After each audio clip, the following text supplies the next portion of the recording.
G'day and welcome to Tartarian Truthers with your hosts Casey and Jojo. G'day. Finally, we found the time to record with Tom Matthew. We had such a great response and we knew we had to get him back for a Q&A session. So welcome back, Tom. Hey, thanks, team. Appreciate it. It's so good to have you back, Tom. And, I just want to quickly recap that episode that we had with you that had really such a great response. And it was such an excellent presentation that you gave. And you explained, it's where you were able to explain that there were much longer time frames of past civilizations than what we've been told. And the way that you were able to explain it was by using Jesus Gamarra's terminology based on construction methodology, stating that there were possibly 6 past functioning civilizations whose capacity to build and move stones is unsurpassed by modern methods. Breaking it down into 3 categories, which you showed us in your excellent timeline. We had Hanan Pacha, which was the molded rock, then Uran Pacha using high precision methods, and then Ukun Pacha. Did I pronounce that right? Ukun? I believe so, but Yep. yeah, I'm not. Yep. I'm not really. This isn't what I'm not, certainly not an expert in this. It was just when I came across this, it was. It gave a functional understanding of comparing the timelines Got to it. the construction. And Yeah, Jesus and that's Christ, Jesus. Yeah, and I think that's a great way. Yeah, and that's what we said in that first episode too with you was we're going to use this as a guide, I guess, which is really good. So Ukun, I'm going to say Ukun Pacha, which was using high precision, construction methods. And do you think that kind of sums up the episode that we talked about? Yeah, and that each of these can also be broken in half as well, and the geological evidence always supports the same order, it's the same transition.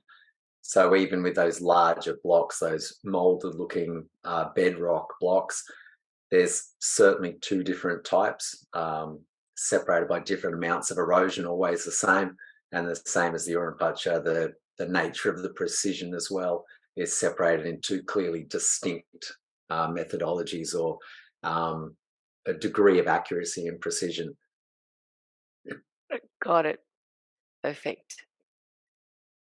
Awesome. All right. So before we carry on with the Q&As, let's just address the elephant in the room, which is Paul Cook and Geopolymer, because everyone was just like, bang, bang, bang, bang. Go and watch Paul Cook. It's all about Geopolymer. Don't you know anything? Kind of a thing. But look, easy tigers. We know Paul Cook. We love him. He's a lovely bloke. I feel like I just butchered his accent, but I've even had a bit of a DM with him on Instagram about the whole on backflip and the Canterbury Cathedral and all the rest of it. So, Tom, what is your perspective on Geopolymer? Because Paul Cook, he's done a lot of experiments and everything. He's very much along that whole theory. But you think a little bit differently. So Yeah, I do. I did go down the geopolymer path some time ago. I don't think possibly any of these are geopolymer, but I do think it was a technique that was utilized, but not in the megaliths that I show. And there's quite a few reasons for this, and I want to just say, firstly, no disrespect to any of the other YouTubers that the people mentioned in the comments. There was quite a few, and I checked out all their videos, and there's so many people making such amazing work. And the reason I like Paul Cook, I haven't heard of him. I don't really do YouTube anymore, and except your channel, obviously. And I checked out Paul Cook's channel, and I actually resonated a lot with that because that's kind of what I wanted to do about 15 years ago. And I didn't do it as well as him. I think he's encouraging people to go out and explore and investigate all of these sites, and in a really positive, fun way. But should I go into why I don't think these are Yeah, geopolymer? absolutely. Okay, so firstly, I think the thing that we would agree on, and the same as there's quite a few other channels that were mentioned, really good channels. I would agree that most people would agree that it's impossible to move these megaliths with conventional methods. We've always got that problem. If they were chipped out using tools which have never been found, then we should have at least seen the road bases made out of those stone chips, and we don't see that. The purpose of a lot of these is unknown as well. The precision is just far too high. So there's a lot of things we definitely agree that the problem is there. For geopolymer, I wrote down a few things. I'd never really put it on paper of why I disagree with it, but I'd say one is in some of these megalithic sites, you can see the process underway. So in Sulawesi in northern Indonesia, you can see the shaping of the stones. Most megalithic sites seem to have been destroyed during the construction phase, which is incredibly strange that about half of the megalithic sites on Earth appear to have been destroyed while they were under construction. And that's the same as Sulawesi. So you can see very large megaliths that have just started to be shaped. They look kind of like they're being scooped out. You can then go through probably at about a 20% production, 50%, 80%, and you end up going all the way to the end of the production line, which is always 3D carvings protrude out. So in the modern era, pretty much any human civilization that uses a chisel or has ever used a chisel, if they want to carve something into a stone, they always carve in. They get their chisel and they put their shape in. Some of these megalithic stones will have a single small ornamental carving that is protruding out, and some of these sites are massive. So it's a huge amount of work in that, but it doesn't appear to be the way you'd make a geopolymer. You'd probably just pour it into the shape that you wanted, rather than continually making a shape that is very different from that, especially a stone jar or something that you could make very closely to your final shape. Let me see, also in probably about 9 of the sites I've been, you can find the quarries where the stones were quarried out of. Again, there's definitely a problem with the standard quarry methodology. There should be just hundreds of thousands of tons of stone fragments. They would have been used for something of hard bases or roads or something, and they're nowhere. So I guess I get it that it's a problem, but still you can go to the quarries, you can see half-finished stones. And then also some of the stones that have been moved, especially in South America, some of them were found by the Spanish. So the Incas admitted that they didn't build them, they didn't shape them, they didn't move them, they didn't construct them. And the Spanish originally didn't believe them. And there's a historian, I think his name is Vega, who documented this. And they took thousands of Incas and made them try and move these stones, which were halfway from the quarry to being moved. And then it failed. They snailed, lots of people died. The megalith rolled to the bottom of the hill. But still, if it was a geopolymer, why would you have it moved into the middle of nowhere? You would just pour it at the side, always at the side. Then what else have I got? Also the Hanenpacha stones, those very large bedrock stones. You can see the transition, the seamless transition from the bedrock to the area that's been shaped. And some of them are very old and very heavily eroded, but some, like at Sacsayhuaman, are not. They're glassy smooth, and you can see the slow transition back into a bedrock that is, it's not just megalithic size, it's a mountain. It's just a seamless transition to a multi-hectare kind of rock interface. So looking then at another part of it would be, that would be, I guess, the reason why I didn't jump to the conclusion that it was geopolymer. Then there's also no evidence, or I've never seen any good evidence of a partial construction.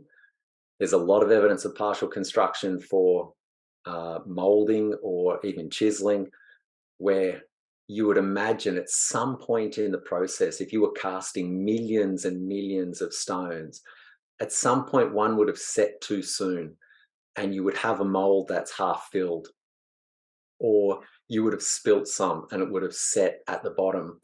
Or during the shaping of the stones, if you look at the petal flower stone walls in Peru, it's very difficult to position framework to actually pour into to make those shapes. They're very complex shapes. So you'd have to be forming up. Every single shape is a multi-angled shape with a different, no two blocks are the same. Some have 10 sides on them.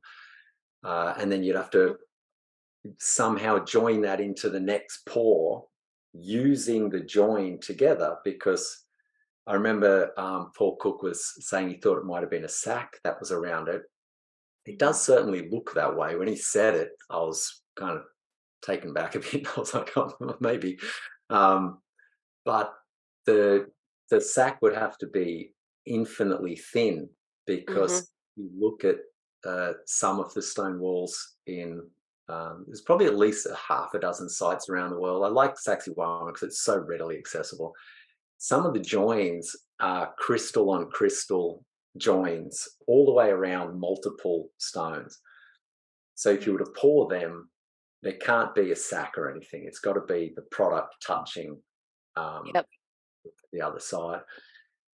There's no room for like anything to fit through it. Do you know what I mean? That's right. Yeah. If you zoom right in, you'll see the crystal of one stone touches the crystal of another, the whole join, and that runs for 100 kilometers. Like, it just runs forever. So there's a few other things. The half pour thing is probably the most, but also the framing up. If you've had to frame up concrete, concrete exerts an enormous amount of pressure as a liquid as it starts to bulge.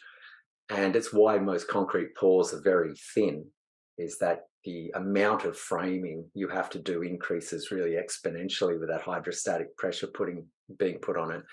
So typically a very big pour that's 5 meter high pour, or something that's a very large pour, will be completely encased in steel, like a pier that goes in under a bridge or something.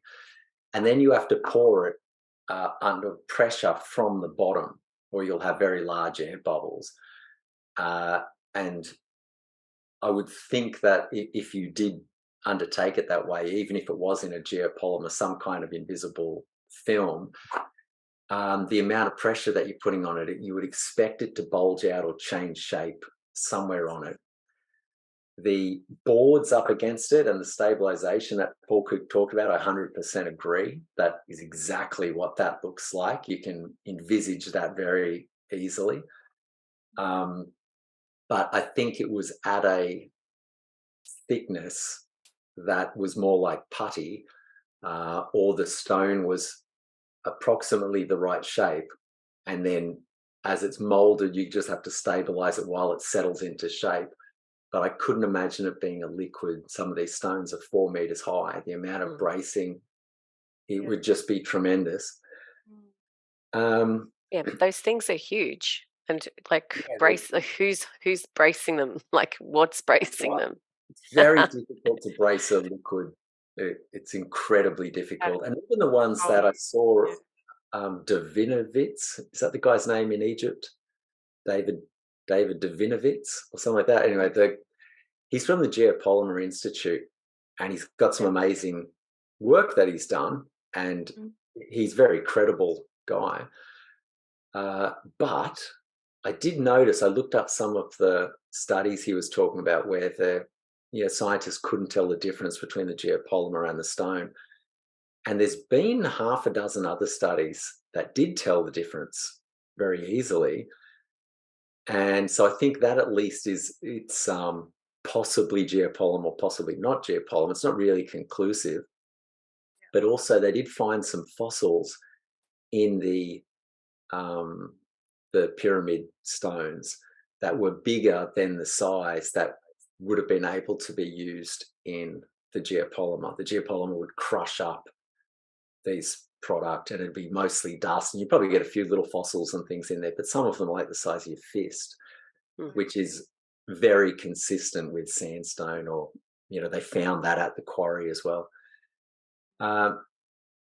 So even though I do think that geopolymer has been used, I don't think any of the sites that I've been to would really.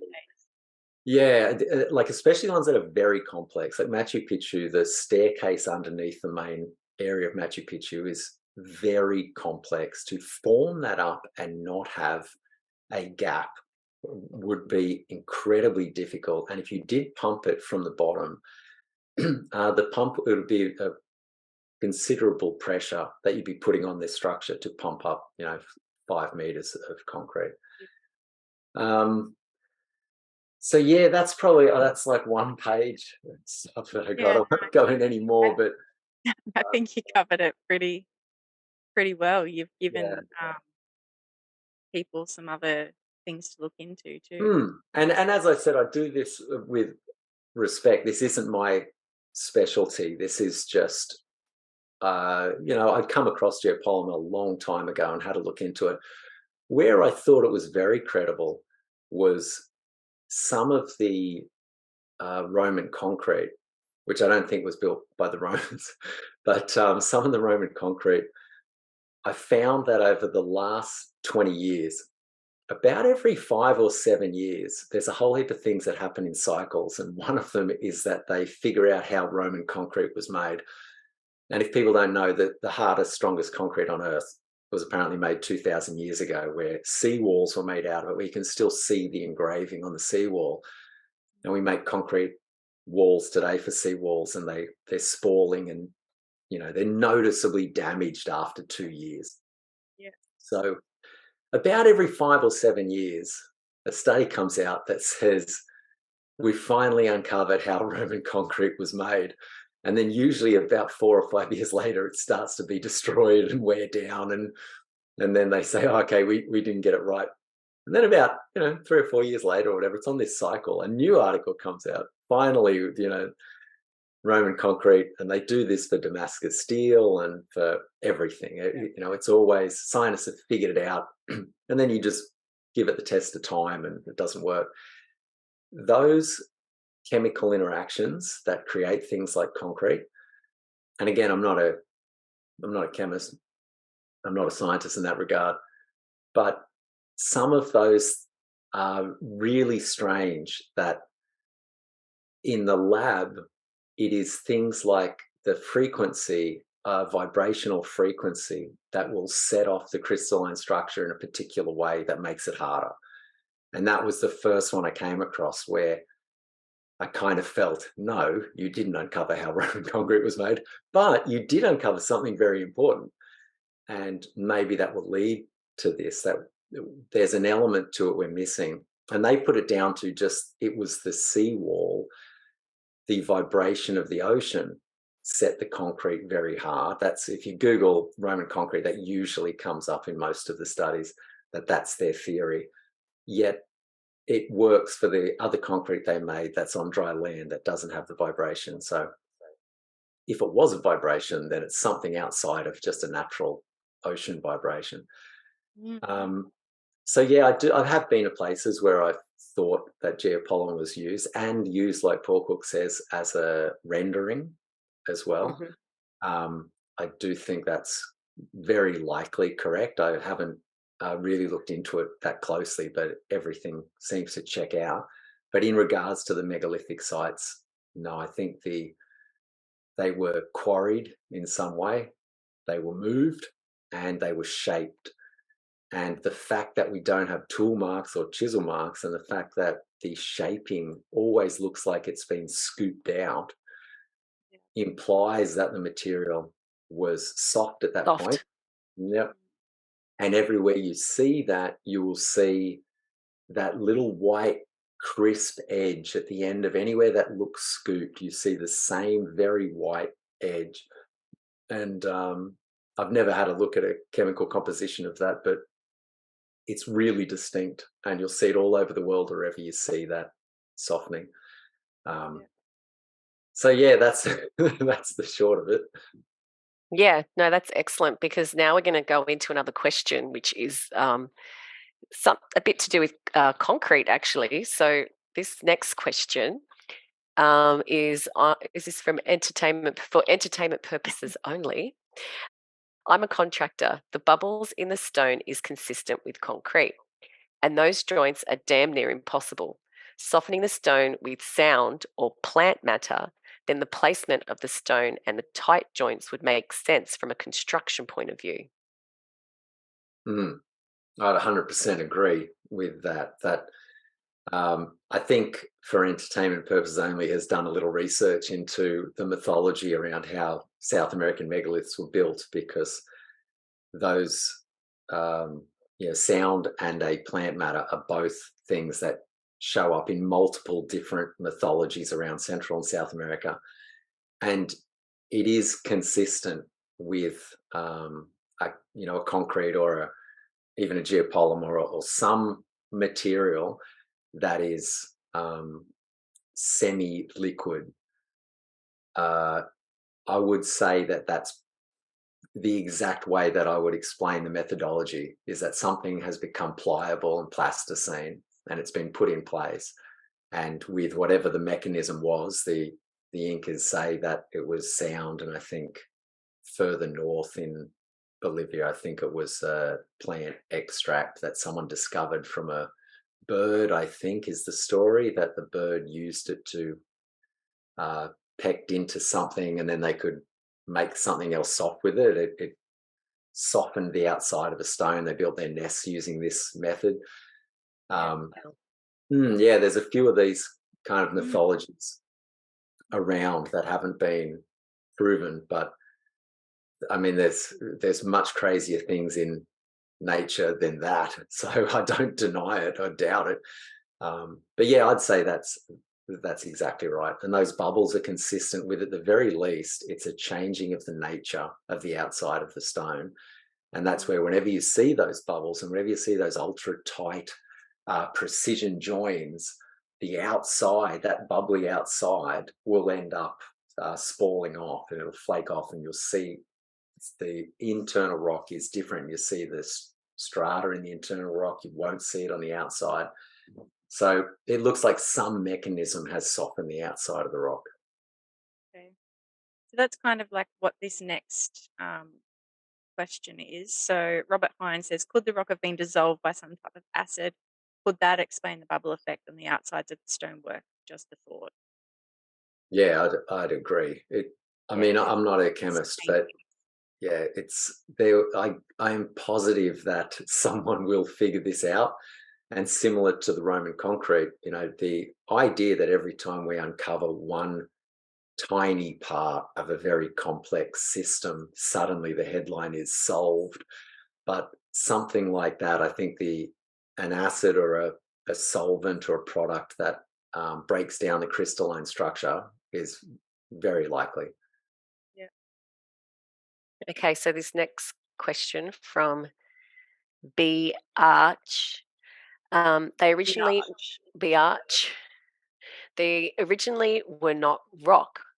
It's wood petrified from years underwater, not carved rock, some made from a type of cement. Yeah, I haven't actually come across that before. I'd have to think about it. These are a long way from the ocean or a water source, though. I mean, some of those images that are presented are at the same elevation as Everest Base Camp. They're certainly a long way up. Okay, let's go to the next one, Casey. Yeah, I'll have a look into it. All right, so this is from Kate Emma. Don't believe they are carved, but instead are the imprint left after being covered in mud or ash and possibly underwater. They are like a reverse image of either buildings or machinery. As to the Earth shifting, check out the massively long hedge lines in Russia and Siberia, which show in places movement of the Earth, either shifting sideways or dropping in elevation. All very strange. Problem with, is that Puma Punku? Punku, yeah. Yeah, is that most of it has been reconstructed by archaeologists. So we now have no real knowledge of what it should really look like. Rather, they created a temple like they always do, because to archaeologists, everything is either a temple or a tomb. They never think it could be just a city or even a factory. Yeah, I'd agree with that.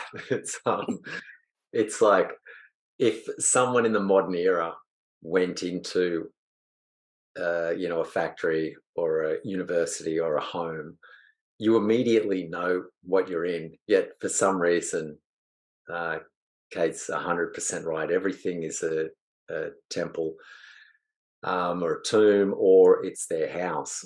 And you especially notice that if you go to any of the underground cities, and they assume everything is where they lived, that it served no function, no purpose. Yet everyone knows the difference between, like, if you walked into a science lab or a supermarket complex, even if you take everything out of it and then you take everything out of someone's home or an apartment block, you walk in and you know exactly what you're dealing with. So Yeah. I'd agree with that everything becomes one of these known products of current civilization, rather than potentially something that we don't have a very good understanding of. But at least we could do is be honest and say we don't appear to know the function. Right. But realizing that it had to have some sort of purpose. It's just that we don't know in our civilization what the purpose was. Yeah, exactly. Yeah. Exactly. And some of them, the amount that I've come across that say they were a defensive position and they're buried into the side of a stone mountain with no other access out. They're just a hole in the wall with a cave, and that they were trying to defend that position, and yet they have no way to collect water. And there's people that could just stand on the hill above them, and with a single rock, you could, bonk anyone on the head that comes out. It's like, this is the worst position to defend ever. I'm more likely to feel that these people were either in the midst of a cataclysm, or more likely they knew it was coming and they had the time to dig into the earth. Okay. Interesting. Yeah, I'll check out those lines in Russia as well. Yeah. All right, you're up, Jojo. Oh, Studio Duco. Wonderful and fascinating. Your best episode yet. Yay. Thank you. Thank you, and looking forward to hear more from Tom. Please ask him more about his ideas about the mud flood theory. I always had a bit of a problem with that because mud doesn't flow up. That is kind of true. Studio Duco, best fan yet. Yeah, I'd love to give my thoughts on the mud flood. I think one of the reasons it's so complex is there's a combination between mythology, hard science, plausible explanations, fanciful ideas, and it's like a Venn diagram where all these things overlap, and in the middle is the truth, and it's incredibly hard to get to. For the mud not flowing up, I'm kind of puzzled about that as well, because if you look at all of the places that have been covered in mud, about 50% of them are fairly low lying, and it does make sense that there was either a change in the surface level of the water of the oceans. Some of them are clearly a tsunami, but they're usually pretty easy to tell because of the destruction and the debris left around. But there's a site that I went to in Peru. I think it's called Corral, but I'll check it. I'll see if I can remember.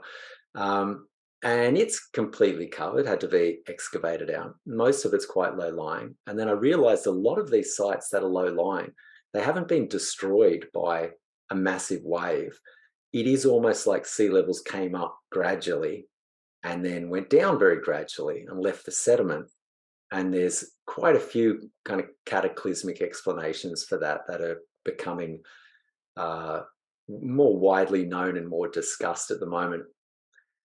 But in regards to where they're at the top of a hill, which some in England are, there's these cities where some old lady decides to dig into the cellar and uncovers that their town is built on another town.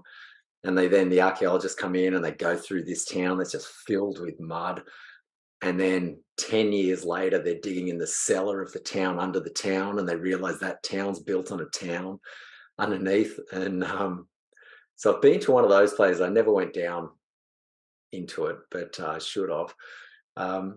But yeah, it's 3 layers of a town on top of each other. And Wow.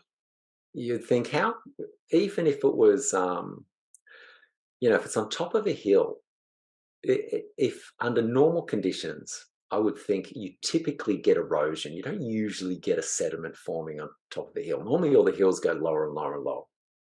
But even if you did have some kind of climatic conditions for this, you're not going to see 3 meters or 4 meters of silt or mud in a short amount of time, enough that the people who left were still using the same technology. It's like you look at what's in the homes, this is only separated by a few hundred years and it's been filled with mud. And so I started looking into 2 different plausible explanations. One is just it's sediment that's coming down out of the atmosphere. There's straight scientific explanations for this, which like during the Younger Dryas, I think 70% of all of the plant life on Earth burned.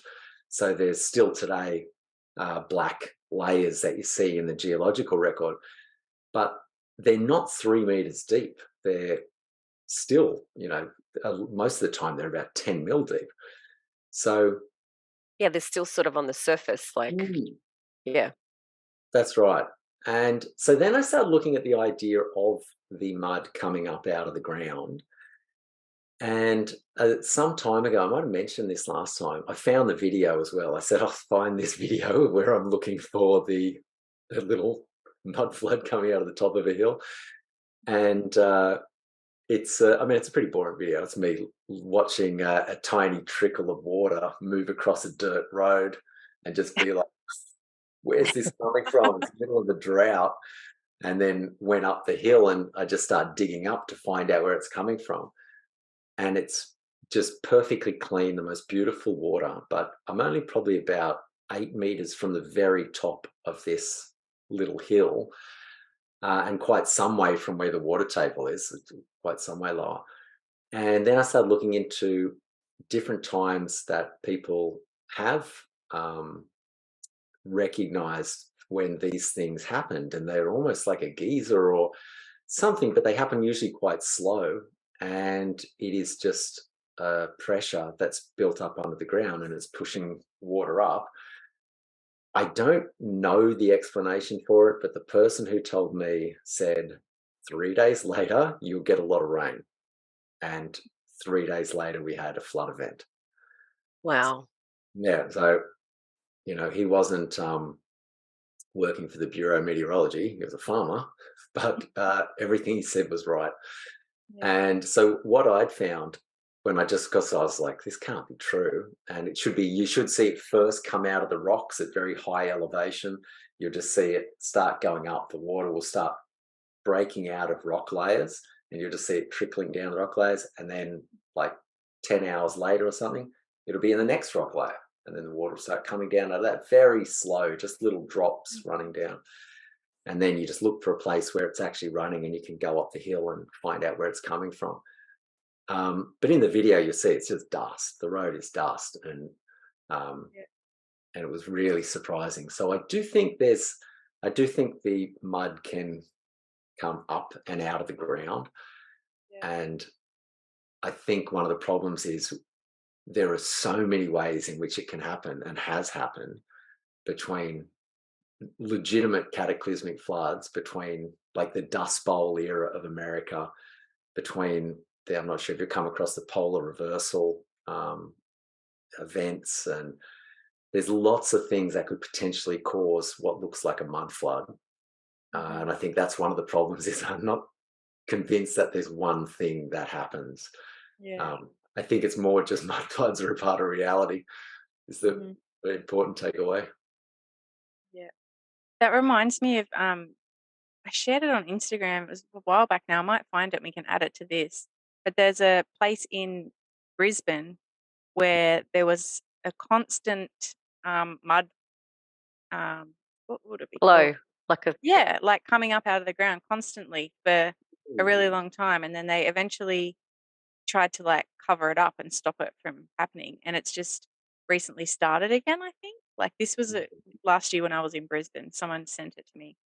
And they turned it into a park where it was. This was like way back when they had this old guy on the news. I think he was like in his 80s or 90s, and he was a young kid when it first started back in the day. So yeah, I'll see if I can find it. I'll send it to you. I And then think we'll I add it kind of to remember this. they were trying to divert it, I think, as well, Yeah, or something. yeah. Yeah, it's strange. And no one ever knew. Like they couldn't figure out why it just kept happening and where it was going. Yeah, that's super interesting. Yeah. I think those kind of natural events, they seem so strange to us if we've never seen one. If everyone had already seen 10 of those mud flows coming out of the ground, then it'd be completely plausible when you come across a city that's completely just like, oh, it's bigger than the thing that just happened, 2 weeks ago. Yeah. But I think like that, even with say rain, if it only rained in one part of the world and you'd never seen rain and someone was telling you, no, the water just comes out of the sky and just falls down out of the sky and whatever, you'd have your mind blown. You'd be like, that can't be true. Yeah. So I kind of feel that's like this. As soon as someone sees a fairly major event, everyone will then go, oh, now I can get it. Yeah. Yeah.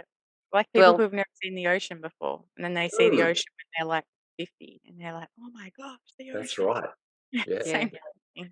Well, I'm thinking of the little kids when had that massive drought for all those years. They were like 5 and 6, seeing the rain for the first time out here, and they were like, and hearing thunder and all of that. They'd never heard it before. So yeah, definitely. Okay, let's go to the next question. Okay, I love this presentation. Oh, this is from Mars Pop. I love this presentation so much. I feel like Tom's research pairs well with Jay Dreamer's work in regards to the proper conditions, i.e. plasma event, shifting of atmospheric pressure and activated bonding. The enormous balancing rocks are a result of this. I think megalithic stoneworks were built to survive said events. Thank you for introducing us to Tom's work. Great as always. So, what do you think of that, Tom? You got anything to? Yeah, I think the megalithic stonework built to survive events is 100% true. I don't know how people could know the cycles because there are so many Earth cycles that we haven't even come close to figuring them out. So I don't know how they would have figured them out, but I'm confident that they did, because the most famous site is probably Göbekli Tepe, that was covered right before a cataclysm. And it's a city. I think they've uncovered like 10% of it or 20% of it or something. And they got, 10 hectares more of this city. That whole city was covered not by a mud flood, but you can see the stones inside that were laid. It was someone protected that, built it, covered it 3 meters deep in dirt and rock. And then immediately after they left, they have the huge, like, global cataclysm that just wipes humans out everywhere, all across the earth. People are just wiped out, and yet they filled their city up with rocks so that they could potentially come back, we assume, immediately prior. So close geologically, you can't tell the difference. All you know is that it's prior. And when you look around the world, at least half of the megalithic sites I've been to were damaged during construction, which seems like people were getting something ready, and they just didn't make it in time, the ones that did survive. And the same as tunneling into the earth. Like every culture has a mythology about people who tunneled into the earth to avoid some cataclysm, usually a war with the gods or something like that, but it doesn't really matter what it is. It's like every culture has this, that at some point we realized things were going south and we got into the ground. And I think when you look into the cataclysm cycles, if you've ever come across like standing lightning and some of the things that can happen in a major event, you'd probably only have to see, a standing lightning is just where there's so much energy in the atmosphere. The lightning strike hits but doesn't stop, and it just meanders and just glasses, sand and whatever, and tops of mountains are blasted away. The concept of that, I think if people saw that now, just going through a city, just nuking the city, there'd be a lot of people that are like, all right, I'm going in the ground. That's it, I'm out. So, and the same as the dolmens, anywhere that you find that type of major cataclysmic event, you'll find these dolmens of just like two massive megaliths with one massive megalith on top, where it'd be a lot of work to build that if you didn't have the right tools. However, the one thing it would protect you against would be, 100-kilometre-an-hour winds and massive lightning and hail. I mean, the record for hail got recently set, and it's like 9 inches across or something. It's like a volleyball. And so, imagine that. Yeah, like this would make people build megalithic houses and tunnel into the earth pretty quick. Yeah. But yeah, I definitely agree. I still don't know how they knew, but somehow they did. Okay, next question. Would you have something to say, Casey? No. We don't have to put this in the episode. You can edit this out. But I was just actually thinking like about Archaic's work, and you know how he said it goes on like 135-year cycle, and that people from like he's done 142. He's got the specific 142. Yeah, It's I haven't 142. watched any of his stuff for a long time. No, but I'm thinking me like neither. if it was cyclic, and because he was saying that all these different cultures all have different stories about how they knew that these events were going to happen, then maybe that's how they were preparing, for these said events. I don't know. Yeah, I'll check that out. I'm not familiar with it. Yeah. I was thinking the same thing about the cyclical stuff. So yeah. So somebody knows. I reckon somebody knows. It's just. See, I don't know if you've watched any of his stuff, Tom, but Archaic's thinks that we're in a simulation. He's a simulation theorist. He's a simulation theory. Oh yeah, I know who he is. Yeah. No, he's a very likable guy. Yeah, I don't subscribe to simulation theory. I feel that it only ever puts all the problems back one step. It's a little bit like it's like the it's kind of like multiverse theory and all these theories that they're almost by definition you can't prove them. I do like the thing I like most about simulation theory is it kind of predicts that the most of the rendering power of the machine would be focused on the present. And so as you look into the past, you get more and more oddities, and the more you look back, there's more oddities.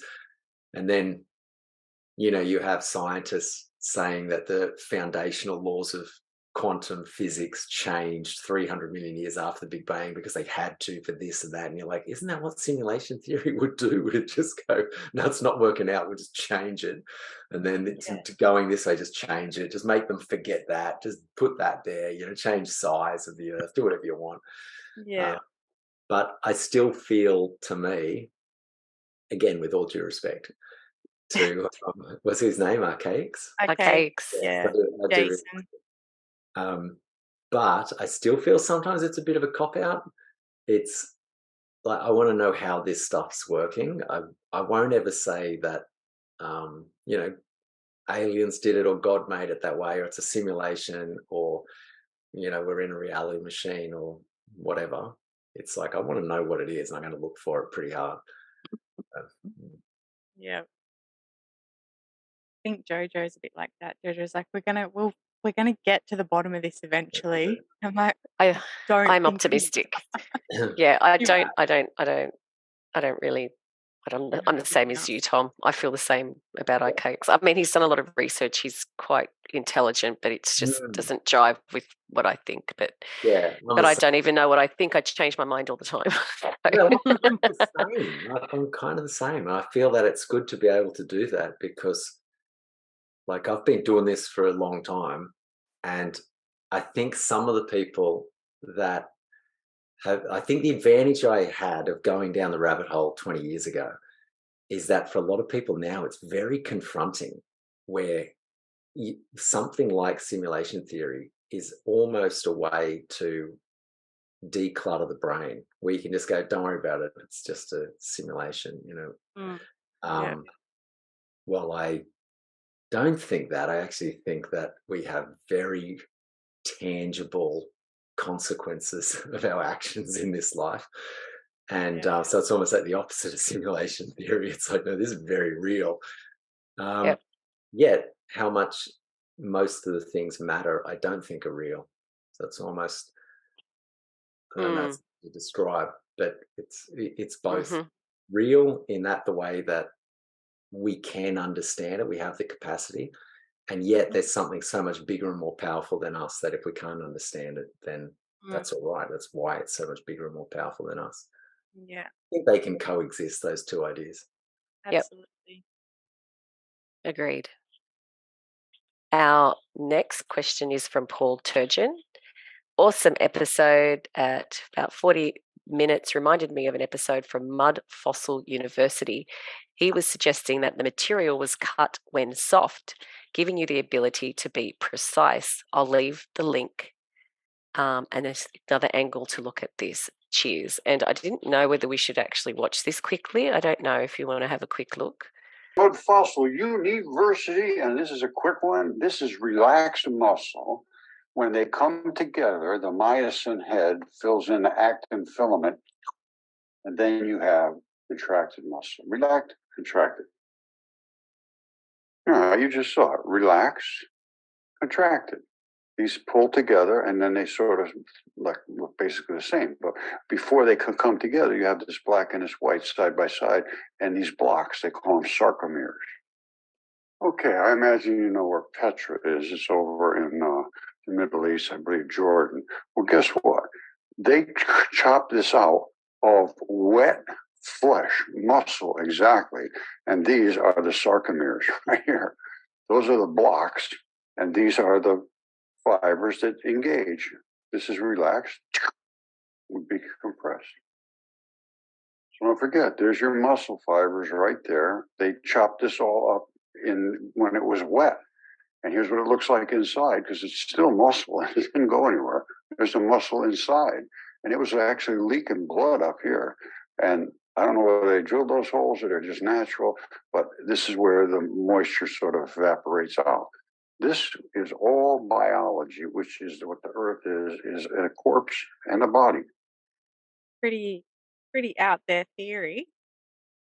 Yeah, that's pretty wild. I've never come across that. I did like the idea of the way in which you would make the stone hard or soft would be by, it'd only work, hang on, I'm just trying to work this out, it'd only work, I guess, in stones that have striations in them.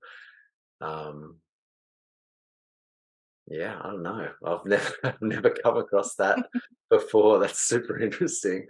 Hope it's not true though. I feel bad about every time I'm, building a road and smashing the rocks up. What are you playing with when you're making your little rock creation at the true. beach? Oh no.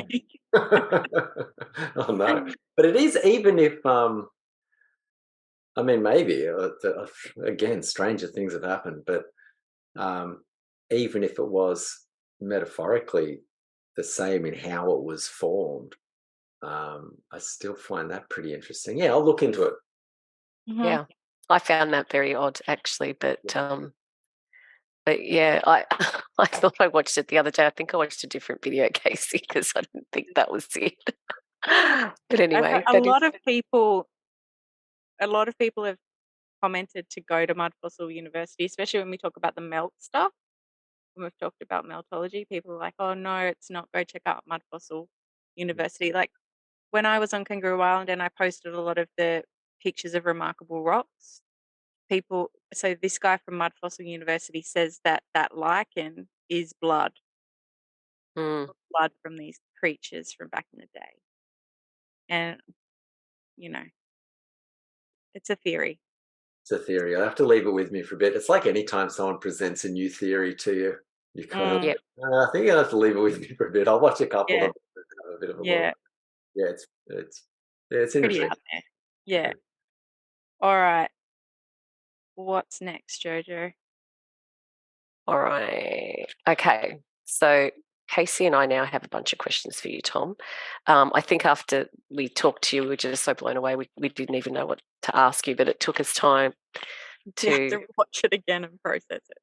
Rewatch it and process it and come up with some new questions. But I want to look a little bit closer at this timeline because I love a good timeline. Casey knows that. It's my favourite thing. And here it shows that the first construction style, I guess, dates back like 100,000 years ago. And that's according to this research.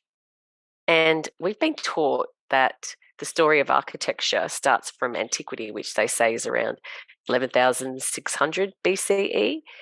And this is actually considered prehistoric times, completely ignoring the much older construction anomalies that you've seen with your own eyes. But can we take a quick look at what we've been told, and you fill us in when you fill us in on what your thoughts are and how they fit into this timeline? Okay, so we start off with this, and this is actually you mentioned it before, Göbekli Tepe. Yeah. So this is considered some of the oldest construction style. Yep. And where does this fall in the timeline? Oh, okay. So I'd say this is clearly the 11,600 years or older. The reason they put somewhere between 11,000 and 3,000 is in a lot of these sites, there'll be something around the site that's very old. I've never seen any dating inside the site at the lower levels that is at 3,000 BC. And so this is the same as, a lot of the underground caves and things that you find all around the world, is that whoever the last people in there were will have started a fire or have some biomaterial, and whatever that is, that becomes the avenue of the date. But almost all of the evidence that I've seen in regards to any type of dating, whether it's celestial inscriptions or the carbon dating or whatever it is, it's all 11,600 years or older. So that event, the reason that 11,600 is so important is that's the Younger Dryas event. So in that event, for many years, geologists and scientists didn't know really what happened, because some parts of the earth look like they get hotter and some look colder, and some look like sea levels come up very quickly and then sea levels go down, and a lot of it was to do with the accuracy of the dating. So if in one area, if sea levels happen to go up then down, but the accuracy of the dating is different, and you've got sea levels like this, there are two studies, but they move apart with the accuracy. Suddenly it doesn't make any sense of what's going on. But I think 20 years ago, it was like still a conspiracy theory pretty much.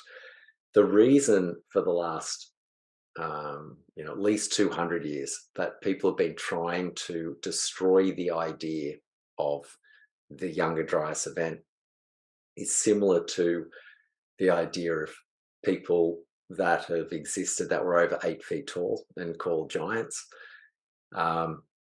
Anything in the Bible has been tried to be destroyed because scientists were worried it would give credibility to the Bible. So anything about cataclysms and a great flood, and anything about giants has been just absolutely attacked. And looking back, we now have thousands of examples where, archaeologists and historians, or back 200 years ago, naturalists, admitted to destroying the evidence of this cataclysm and a giant flood event because they were worried it would show the Bible was true. So it doesn't really matter what their motivation was. It wouldn't matter whether it was showing, Islam was true or anything was true. It makes no difference. It's like they're hiding something. So yeah, that's why that period in time is so important. Skipping forward to ancient Egypt, there's almost nothing about ancient Egypt that fits inside of that timeline in regards to megalithic construction. That, I think, is the period in which people turned up to ancient Egypt.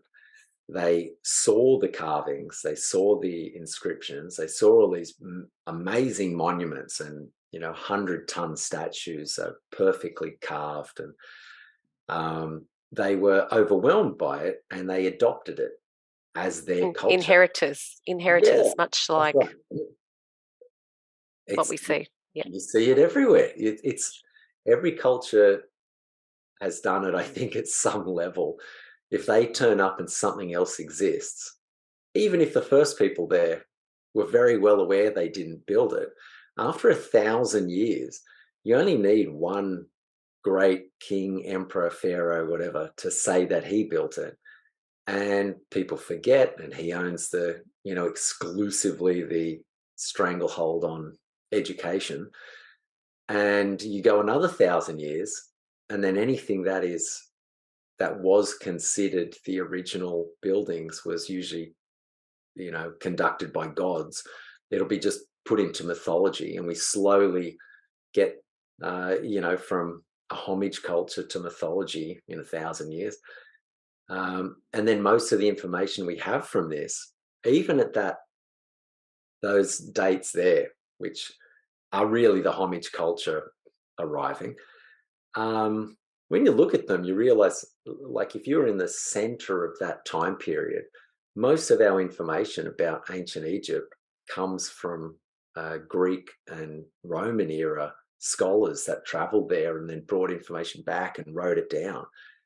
So we're closer in timeline to the Greeks, and the Greeks are to that timeline, 3000 BC. So, as much as I could say that I went to Greece and I then understood how everything was built, would be the same as a Greek going to ancient Egypt and looking at it. It's still thousands of years before their historians went there. So I would put ancient Egypt, all of the megalithic structures, the Great Pyramids, the Sphinx, at somewhere between 12 and 15,000 years before present, mostly just based on the astronomical evidence of where things point to in the sky. So just on the equinox, typically what star comes up, what constellations behind the sun. There's only 3 or 4 things that are kind of important to these ancient cultures in regards to how they position things, and all of them align with between 12 and 15,000 years ago. Also, the erosion on the Sphinx is just massive erosion. You can even see in that photo in the background, straight below the Great Pyramid, you can see there's like a water runoff erosion coming down over the little ledge there. It's like just my mouse doesn't work, does it? Oh no, sorry. Whereabouts? Behind? Okay. Yeah, just straight down a little bit further. Just down, down, down, down. Whoop. Yeah, see that line that's running this ledge here? No, but what's running down here, down this way, this way. So I saw a long time ago, pretty sure I was at school, a very long time ago. It was a geologist, I think a geologist and an astroarchaeologist, and I've forgotten their names. I think one was Robert Schoch, and can't remember the name of the other guy. But they showed these photos to geology students at a university and asked them to estimate the age of these rocks that were exposed, and they all estimate them at 20,000 years old, and they were all taken from the Sphinx and the Great Pyramids. And so at one point there was either they were built in that timeline, and for 1,000 years there was this incredible amount of rain which we don't see in the geological record, or they're much older, and that's the total amount of rain that we've seen. So none of it's wind erosion, it's all water erosion. Whatever was going on there at the time was a huge amount of water. Yeah, and then also you'll see in the inscriptions, I often see things about ancient Egypt. If you ever look at the inscriptions on any of the sarcophagus, or whatever they're claimed to be, the ones that are difficult to access, say if there's something up against a wall that's been moved, you'll see the inscriptions as it's been moved away are just perfect. Everything looks like it's been laser cut. And then you'll see a second lot of inscriptions underneath or on the side, and they look more like I did it. And there's, I mean, copycat. Without blowing my own horn, I would have used the ruler. I still would have done a straight edge. You see the quality of the workmanship just goes south so quick. There's no way, if you ever go to a place in the world that still has a master tradesman, that still, they could be making tombstones out of rock, or they could be doing anything, and they're a master tradesman. This is their craft, and they do it perfectly. There is no way they finish off by just inscribing a couple of lines and drawing a duck and whatever on it. And so you can always tell when the homage culture has taken over, and usually they write their own name on it. It's like the lowest level. It's like, and by the way, I built this, like Tom was here. Oh, that's funny. And then the other eras. We've got classical. We got classical next, which I think is that Greece there. Well, the classical era to me, that's Greece. But the classical era to me, the reason why that's so important is that is very well defined in the Bible. If you look at the Bible as a historic text, the lost tribes of Israel fit into the historic narrative of North Africa, the Middle East, Asia, Europe so perfectly. It's clearly a historic document of what happened to these people. And so, for example, the Greeks, who I think were referred to technically as the Hellenes, there's two groups of people, but inside of that are the Israelites. And Jesus says that when the Hellenes return, when the Israelites that left return, that's the prophecy that will then take place.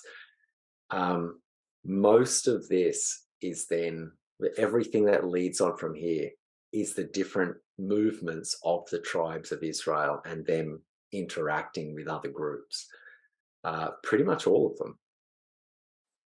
And then it becomes very mixed afterwards, when they're no longer easily identifiable. But I would say that's probably to understand the past from around that 1000 BC to now, it would be following the path of the people. And you do have to be a little bit careful. There's you got to be a little bit careful. Some words have changed meaning a little bit over the course of that. I'm sure you guys are aware of it. But other than that, and I won't mention the word, or you'll be deplatformed. But it is really important to have a look at where these people came from. And someone explained it to me like a very long time ago. I think I was very lucky that maybe I'm like a bit chirpy, that people tell me things that I'd never thought of before. And the first one was that the Saxons were the sons of Isaac. And you can trace those words, the etymology of those words, very definitively through historic documents that, and they carried the little sacrificial knife, the knife that was going to be used on Isaac. They carried that with them. That was part of their culture. And then, 1,000 years later, the Saxons arrive in Germany with these little knives. They look the same, they talk the same, they have the same language, the same history, all these things. Yeah, so I think from there you can actually trace it fairly well, but the groups of people really in that whole list, the group of people who build civilization and are responsible for the destruction of civilization are often the same. Do you perhaps feel that these are a lot of this is inherited as well, though? Yeah, definitely. Like these are far older than what we're being told. Okay. Definitely. I still think the people that were there, I think this is a good timeline. I always think it's reasonable to learn not legitimate, that's a wrong word, to learn the standard historic mainstream. Yeah. And be able to piece it together, because sometimes you'll hear something out of context, and if you know roughly what era it is assigned to, you'll at least know something about how far back we go and the history of that. I just had a thought about the geopolymer as well that popped into my head. Because I was going to say some of these buildings you can date on fairly modern sediment layers through other cataclysms and other things that have happened. And then I thought, wait a minute, what if there's a natural version of geopolymer and the stratum of the earth sets much faster than what we thought? And then suddenly our timelines are really bad if our ancient geology and our modern references are both out. At least if one of them works, we've got something to work on. But if they're both out anyway, isn't that beautiful? Tartarian, that's just beautiful. And then we're going to quickly look at what they build today. Okay, so that's the One World Trade Center in New York City, replaced the Twin Towers. This here is the Shard, I believe, in London. Oh, what a perfect name. And then this here, the Shard. And that's the casino in Barangaroo in Sydney. Big, Yeah, very quite phallic symbolism there, don't you reckon? Yeah, moving towards a dystopian technocrat. It's like, the most phallic thing on the Transformers home planet. Just yeah. It's so sad. Isn't it just ugly? Like, I just can't believe this is where we live. I know. At least if we do get massive hail, this will be like the first thing smashed to pieces. So as long as that happens before it gets to me, so I have a few hours of watching that fall apart before my house is destroyed, that give me a laugh. So, Tom, previously, you mentioned possibly being able to reinvent the lost technology that created these ancient megaliths that you discussed. Can you explain what you meant by that, or extend on that in any way? Yeah, sure. A long time ago, I actually spent a fair bit of energy into trying to come up with a way to motivate young people who might have an interest in either science, math, history, archaeology, to have a look into these questions. And I started with maps, and I made a series for ancient maps and all sorts of things. I was trying to encourage, especially kids that are probably about maybe year 10 or so, which is how old I was when I started realizing something was very wrong, and give them an avenue of discovery. And I think one part of it is we've got to step away from, I think, the purpose of academia.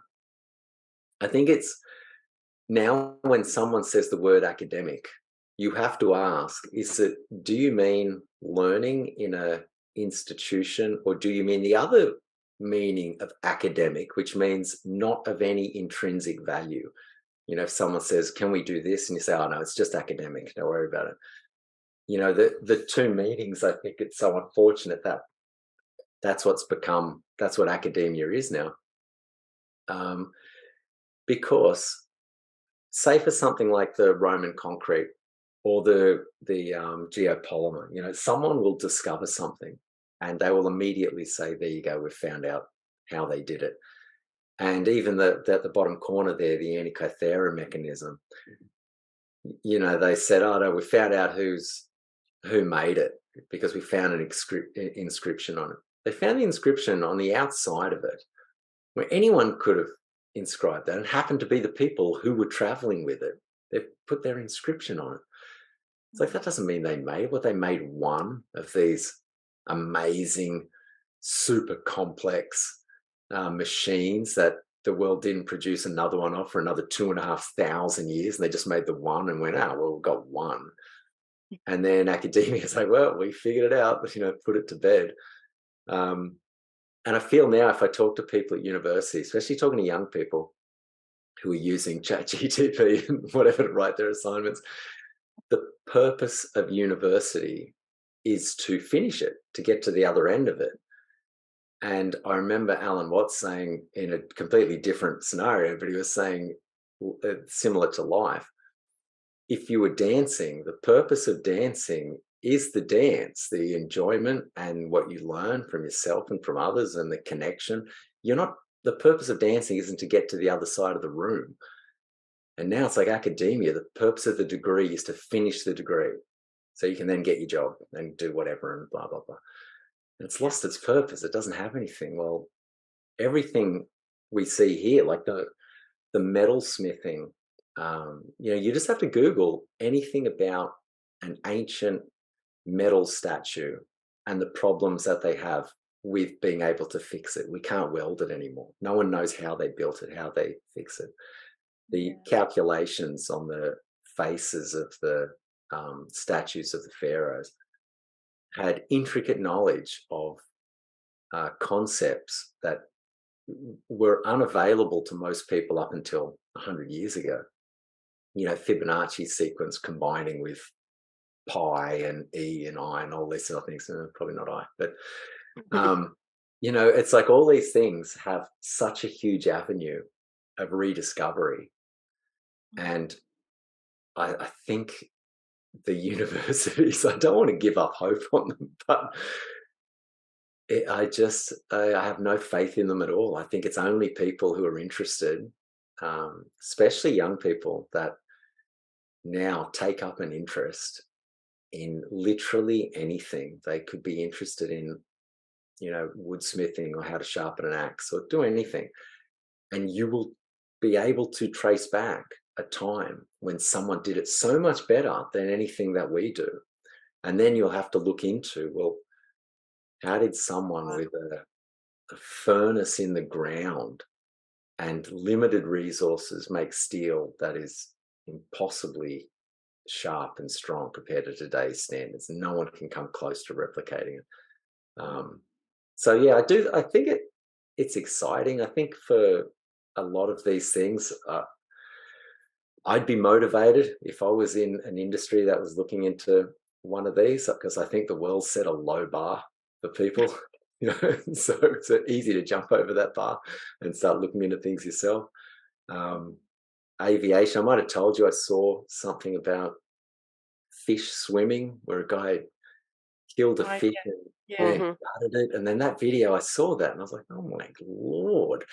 You know, and then he had tracked down the Egyptians who were telling, I can't remember if it was the Greeks or Romans, that all of their technology was pushing against nature. And if they understood how a dead fish can swim up a stream, they'd understand what working with nature means. So like, people had talked about this 2,500 years ago.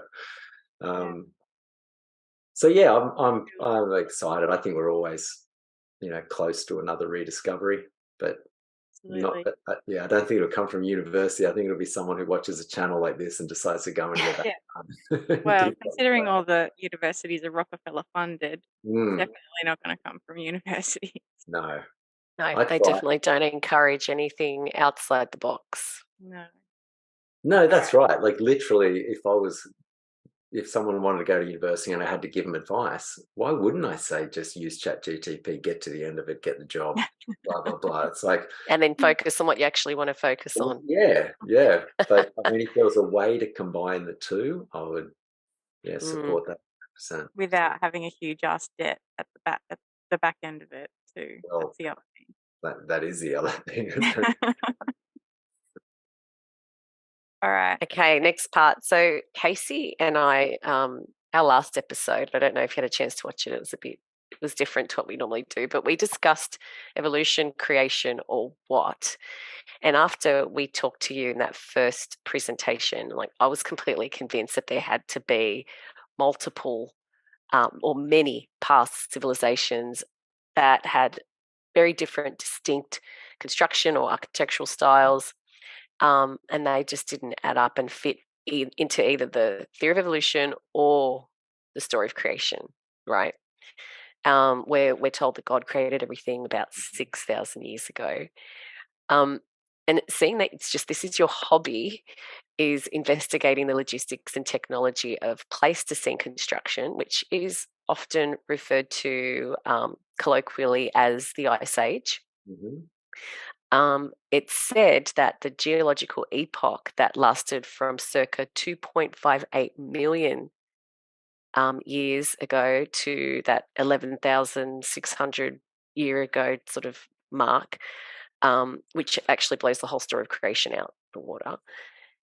Considering Earth's most recent period of repeated glaciations, which limits construction because of the fact that there's extinctions, when and how do you think us humans came to be with the evidence that you've found in your research?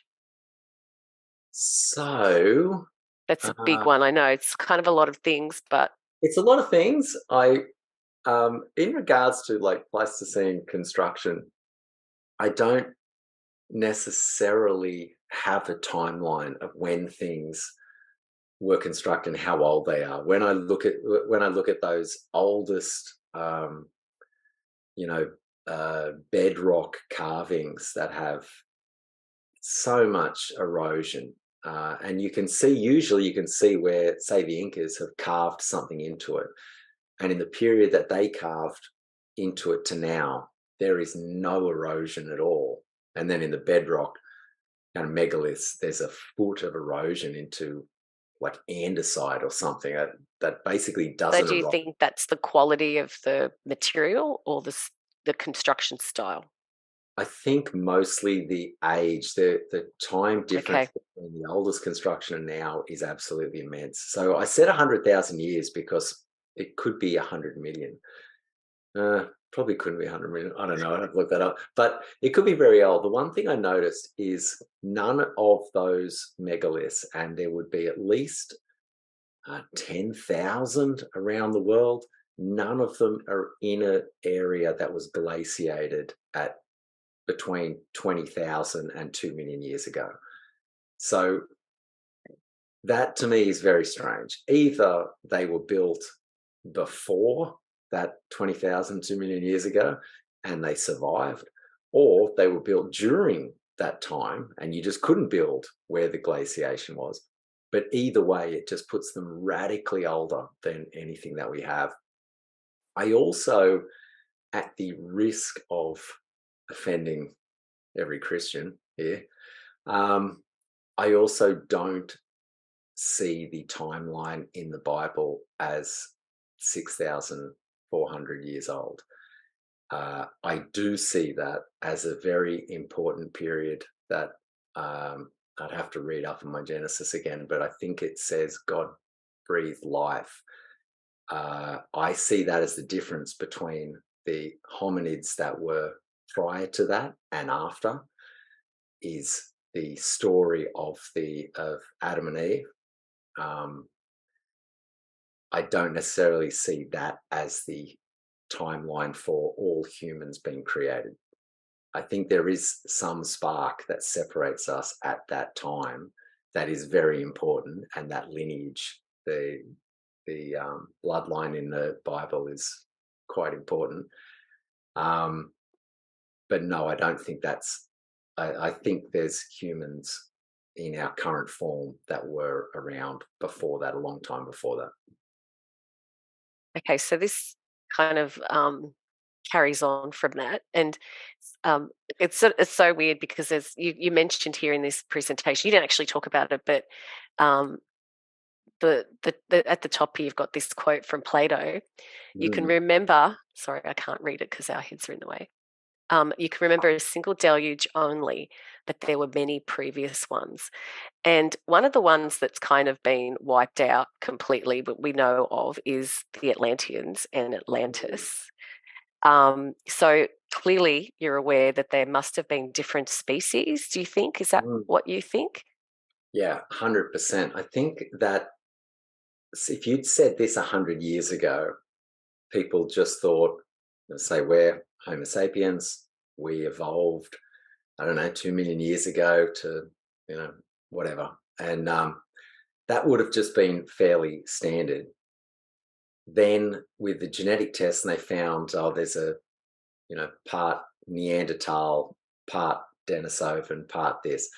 We're kind of a crossbreed, a bit of a mongrel at the moment. What I think the reason the sinking of Atlantis is very important is they were what used to be called Cro-Magnon man. So in the middle of the Atlantic Ocean, there's a rise, a very large area that looks like a huge island chain series that's underwater. That is exactly the place that Plato said was where Atlantis was. You go out through the Pillars of Hercules, and then you can circumnavigate in so much time, and the size of it, everything looks like that's where it was, and then it sunk. The Cro-Magnon man, the closest people genetically to them that have ever been found, are in the tombs in the Canary Islands, which are the closest existing islands to that mid-Atlantic ridge. The really interesting thing that I'm just kind of looking into at the moment is I came across this. I think it was National Geo, and being a global organization, they kind of have a how to describe it. They look at species like the global agenda for races. That somehow all these species just got along. So say there was Neanderthal and Denisovan and Cro-Magnon and humans, and we coexisted in some places, and so we have DNA of theirs in our DNA. So they kind of made out like it was like a pro-immigration, ad.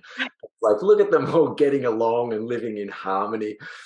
And if you look into it and you see, like, Neanderthals pretty much hunted us down and ate us. Yeah. And when I started looking into this, so I haven't really come across anyone who's gone through this in detail. So right now it's just kind of my idea. So if you don't mind, I'll just throw it out there. Yeah. But Cro-Magnon were the Atlanteans. Their genetics are very big, very strong, brain bigger than ours. Very often the genes show they have red hair. And that same genetic red-headed group that's in the Canary Islands are also found in Paracas in Peru. They're the giants, the 7'8", elongated skull. They all have red hair. Tutankhamun, I'm not sure if you're aware of the Tutankhamun genetic code got leaked. No, and I was actually going to mention Nefertiti. Okay. As well, but tell me about Tutankhamun.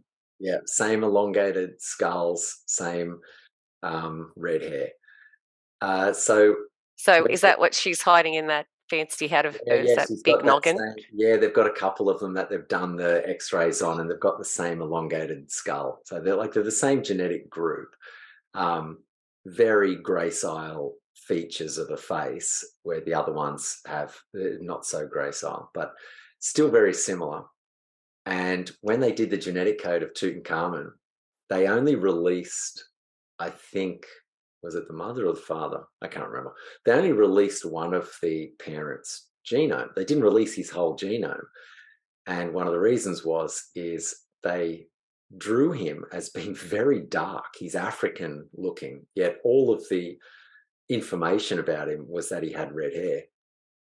And so they refused to release his genome code, but they did a documentary on it, and they have these computer screens with his genetic code showing in the background, and a genetic company that does like the 23andMe kind of stuff.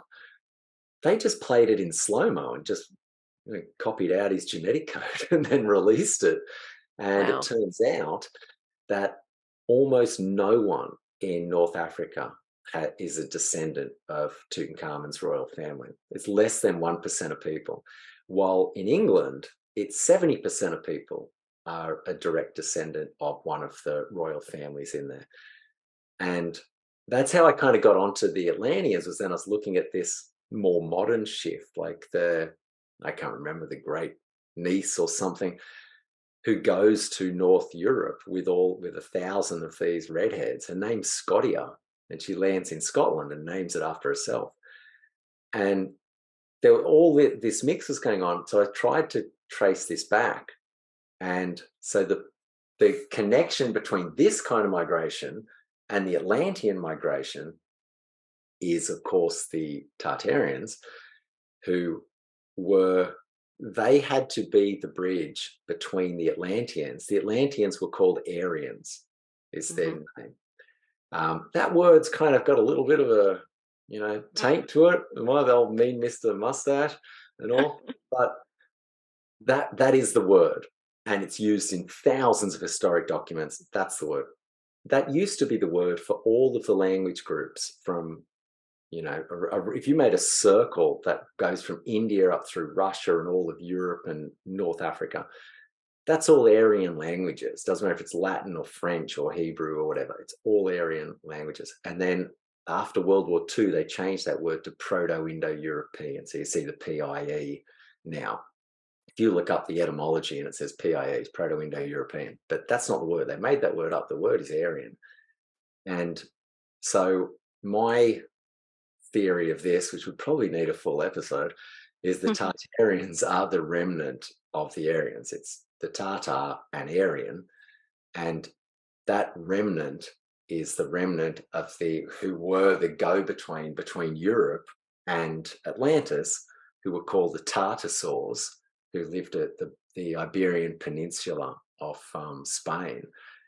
And then going back on more stuff would be if the Cro-Magnons suffered that deluge and their civilization was wiped out, then they come to Europe. They're definitely battled with each other as well, because the Egyptians say they went to war with each other, and it was only the Hellenes, it was only the Greeks and the northern kind of Mediterranean that fought back and won. But there's a period before that where Cro-Magnon, Neanderthal, and humans do all coexist, kind of. However, the idea we all got along, I'm pretty sure that the Cro-Magnons kind of took us under their wing, and the Neanderthals kind of ate us and raped us and stuff like that. Not so nice. Maybe, I'm just speculating about how we got their genetic code in us, but they found an area where humans had definitely lived with Cro-Magnon, and it looked like we were farming and they weren't. And so they made it sound like we were more advanced than them. But the Cro-Magnons are much bigger, much stronger, much smarter. I'm pretty sure that they were getting us to do the farming, as opposed to they didn't know how to. They taught us how. And in every mythology that has that interaction with one of these groups, we have a story of a mythology of the gods showing us about art and science and agriculture, and which plants are helpful, and how to boil herbs, and math and everything. It's always this giant group that shows us, and I'm pretty sure that's Cro-Magnon. And the idea that they lived along peacefully, I think the only reason we're around is because the Cro-Magnon helped us destroy the Neanderthals.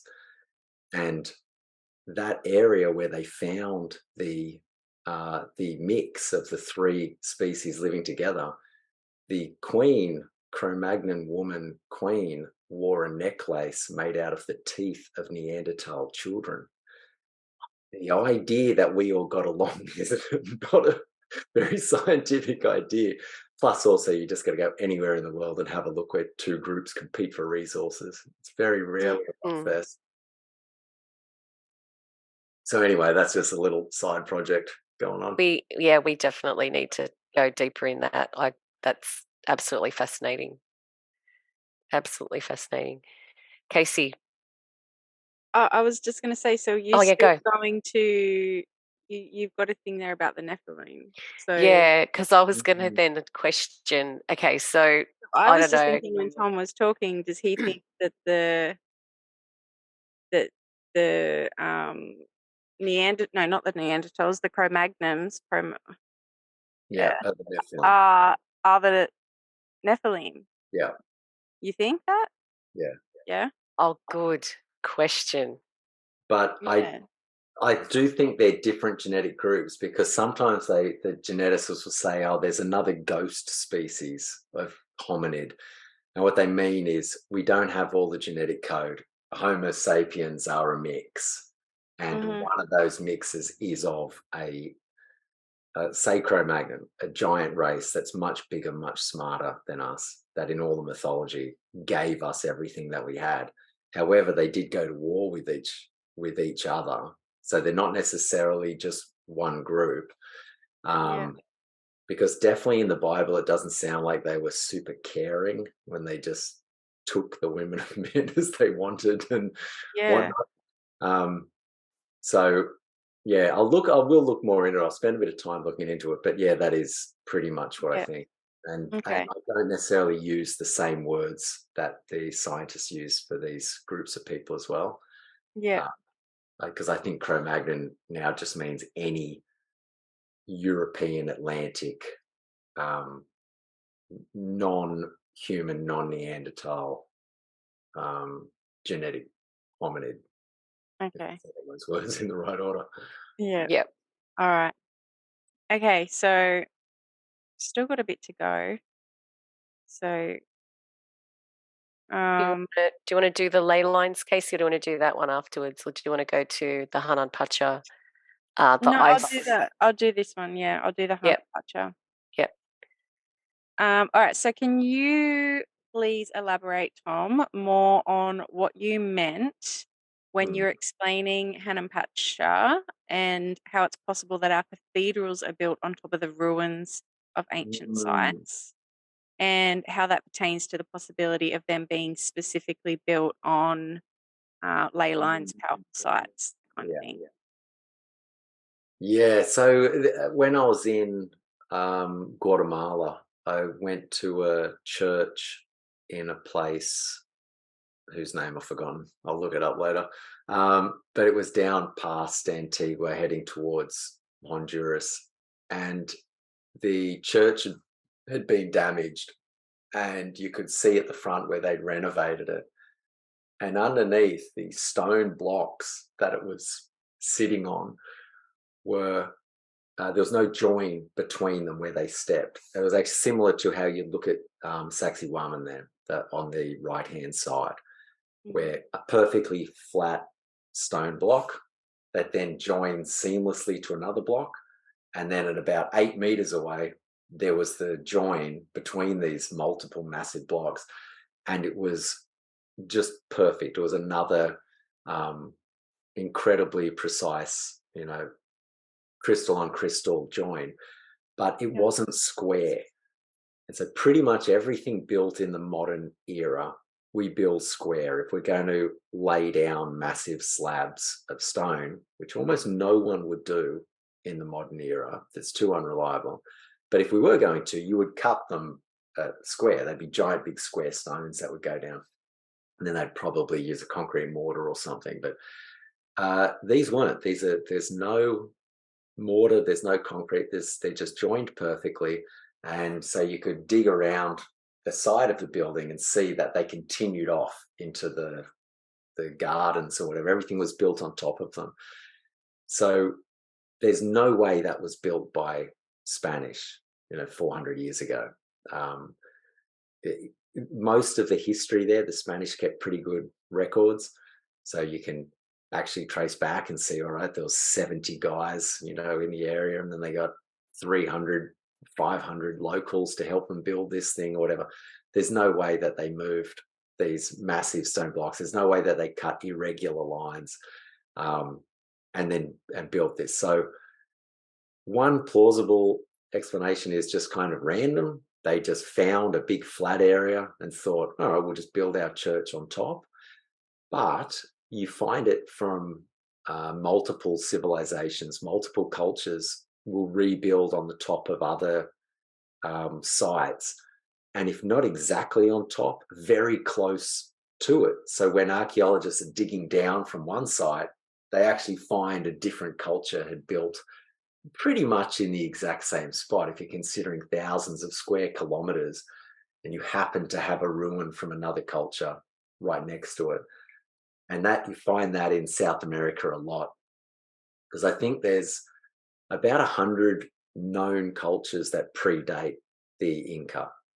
So everyone knows about the Inca, but I mean, I know probably 3 or 4 of the 100 plus other cultures. And so a lot of these are found, they're digging at a place that has a known temple site. Temple, like one of the describers said, it's a known site, and they're digging very close to it, and they uncover a completely different culture that happened to have something at the same place. So if you ever go to a very prominent cathedral, like I'd love to go to Cologne and have a look at the foundations there. I think it's very likely you will find this type of megalithic stone underneath it. So I have a question then about Australia. So what do you think about Australia? Do you think that we were completely annihilated at some point during one of the cataclysms, and that's why we can't actually see any megaliths or they're not obvious to us? And is it possible that there are, and do they sit on the ley lines or some sort of electrical grid line? I don't know. What do you think about Australia? Yeah, I definitely think there's something to ley lines. I wouldn't claim to know much about it or how it works or why, but there's so many parts to this that it cannot be a coincidence that so many of these things are built in certain lines that cross the earth.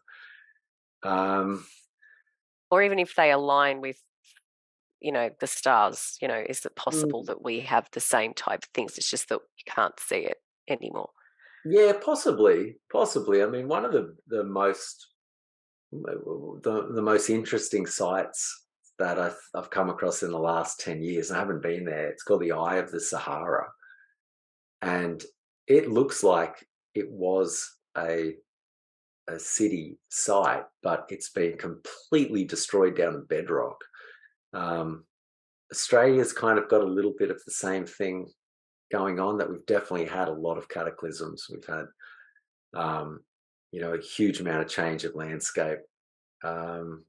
So, yeah, I'm not sure. There is another possibility as well. I'm not sure if you've come across the, what's it called?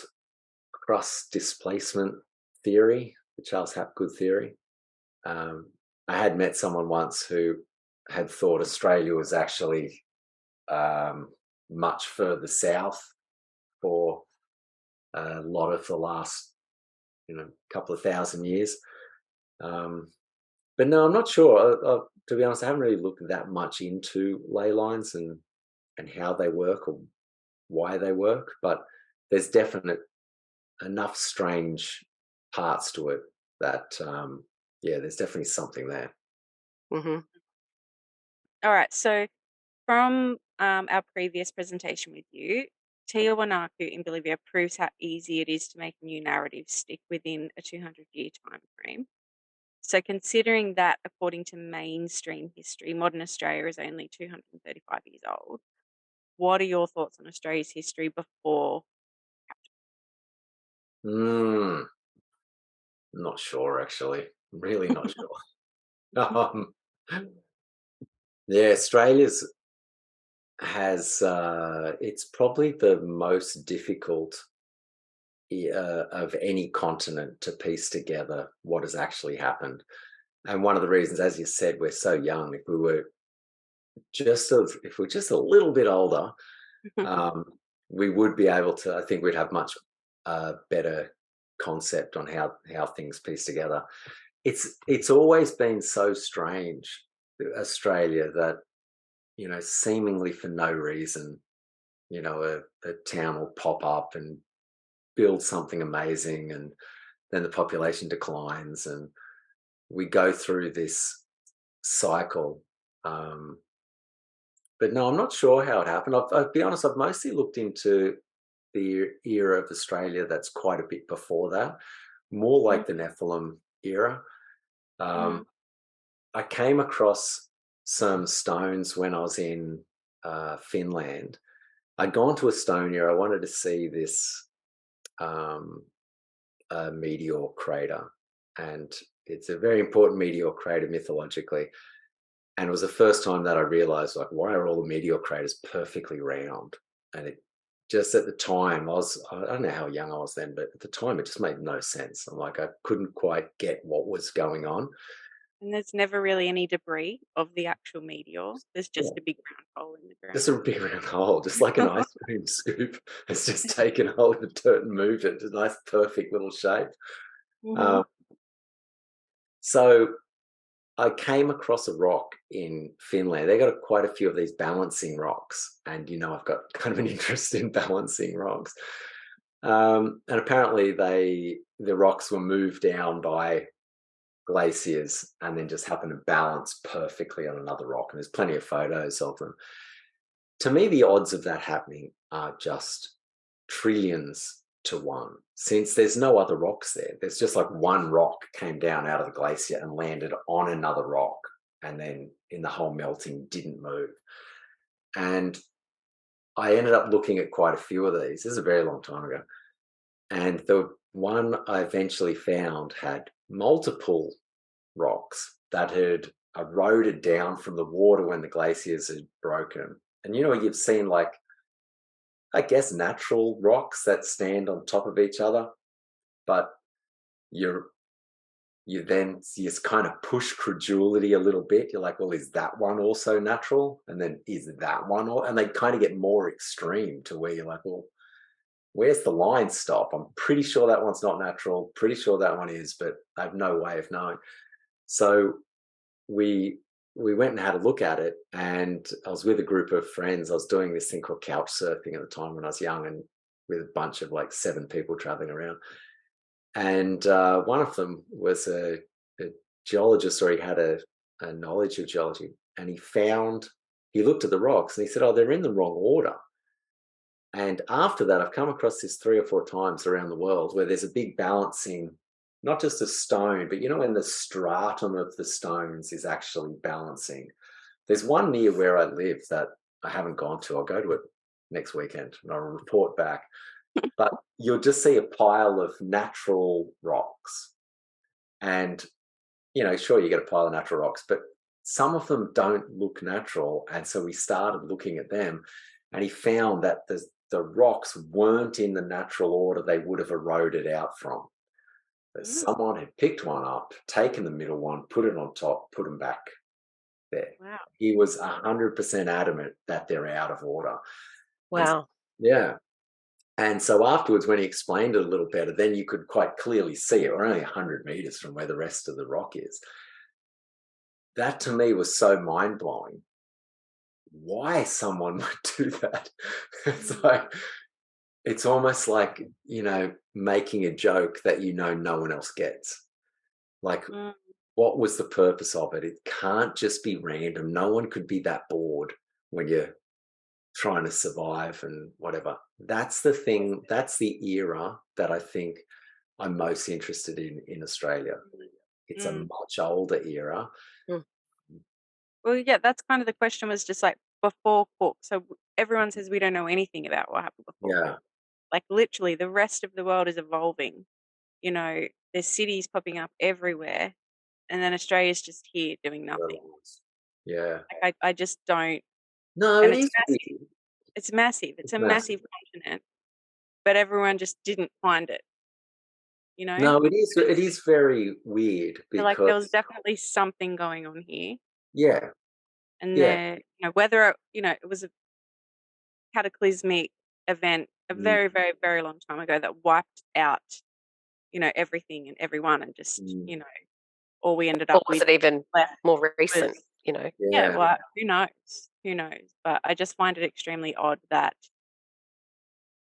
you know, And the all these world is towns going popped on up so quickly. except Australia. Not even that, just the fact that, you know, Australia was just here, and, you know, we have the Spanish, the Portuguese, the Chinese, the Dutch. The Dutch. You know.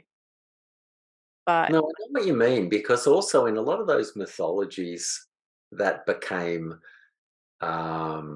real enough, there was enough evidence that some people took them very serious. The southern land is often associated with gold. Yeah. So you would think that explorers, you know, would be really chomping at the bit to have a look. And there were maps available at the time that showed where the land was. Yeah. So that's like in that in our episode on Gosford glyphs. And we looked at those the depictions on the rock, and those Egyptian historians. Hieroglyphs. Yeah. The Egyptian historians, you know, kind of went through step by step and you know, told us the story of what happened. And then they had that map at the very end that showed what appeared to be Australia with, you know, like a stick man drawing of a man holding a boomerang, you know, and it was a really, really old map. I can't remember what they dated it at. You know, so obviously way back when they knew Australia was there, they'd been there because they, you know, had seen our First Nations people with their boomerangs. Or did the Egyptians give the boomerangs to? Oh, yeah, that's right. People? You know, so we know that people have been finding, you know, Australia for hundreds of thousands of years, but all of a sudden it only started with Cook, right? Yeah. In 1788. Yeah, it is super strange. I'm not sure. Sometimes I'm not sure how things can manifest in a particular way. If I can give an example that's like so far off topic, if just delete this out if it's too far off topic. But one of the things that made me realize the world was potentially not how it didn't work how I thought I understood it worked was after 9/11, and they were talking about the footage that they had from that day, and every news crew in America was just absolutely pumped on this. They're just at, you know, DEFCON 5 or 1 or whichever one the bad one is, and they like everyone knew this was a big deal. And at that time in New York, there's about 150,000 CCTV cameras that pointed at those towers. There was 1 million tourists in the area, and 200,000 of them had video cameras. There was over 500,000 or 1 million people which could see the Twin Towers from their homes, which had video cameras. And there's 6 videos of the collapse from top to bottom in the whole world. Yeah. I was like, how can that manifest itself? That to me was like, you know, I do kind of look into how the world is manipulated at a human level. But I was like, how is this part of it? Maybe the simulation theory is more credible. But you know what I mean? Like Australia's a little bit the same. Sometimes you're like, what's the big part of this that I'm missing? I'm just like, I feel like an animal that maybe doesn't have eyes or ears or something, and I'm experimenting with the world. And then there's this whole other thing that suddenly I could go, oh, now I get it. Now I understand how this part works. Mm-hmm. Yeah, Yeah. there's just this massive puzzle piece for Australia that just doesn't add up. Doesn't No, make it doesn't. sense. Mm-mm. Mm. No. All right, so this is the last of our questions for you, Tom. Picked your brain enough, I think, tonight. We talked a little bit about Tartarian mud flood, but we want to actually talk to you more in depth about Tartaria a little bit later. But let me have a quick look. So we see these kinds of images, which we already talked about, you know, civilizations building on top of other civilizations, and people are still digging stuff up today. But a lot of these, you'll see this kind of thing. This is kind of mid 1800s, where there's this all this rubble and a lot of lost kind of people just hanging out amongst these huge structures that totally look out of place. And you know, that's dotted all over the earth. But this time period coincides with the Carrington event. And do you feel like this is a significant event that may have contributed or caused the last reset? Oh yeah, definitely. I think it's the big one. I think in regards to the cataclysmic cycles in the modern era, it's the most important. There's another event similar in size to the Carrington event in 1921 or 22. I can send you a document on that. It just the difference between the Carrington event and the events prior and post is that it hit the earth in a way that it went 100% of the Earth's atmosphere was affected.